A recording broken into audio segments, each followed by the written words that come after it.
ఇంటికి డ్రైవర్ని లేపుతారు, వాడు గొరక పెట్టి నిద్రపోతూ ఉంటాడు. పద పద దర్శనం అయిపోయింది వెళ్ళిపోదాం. వాడు అసలు అప్పటి నుంచి తోలుకుంటూ సాయంత్రం వరకు తోలి తోలి వచ్చాడు.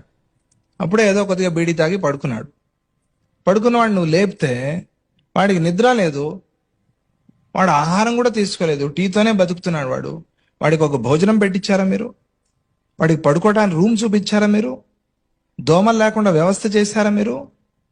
ఏమీ చేయాల. డ్రైవర్ గురించి ఏం పట్టదు, డబ్బులు ఇస్తున్నాం కదా, బేటా ఇస్తున్నాం, ఇది వేరే.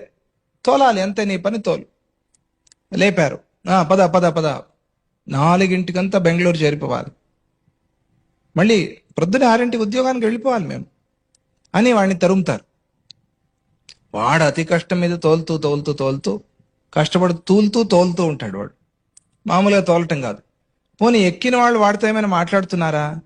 పోనీ ఒకటి ఏదైనా క్యాసెట్ పెట్టారా? వాడేదో క్యాసెట్ పెట్టుకున్నాడు, దాన్ని ఆపేశారు వీళ్ళు. ఎందుకు? వీళ్ళకి నిద్ర పట్టట్లేదు. వాడి పక్కన కూర్చుని తూలుతూ వాడి మీద పడుతూ గొరకలు పెడుతూ వాడికి ఏమనిపిస్తుంది? సైకాలజీ. ఒకడు నిద్రపోతూ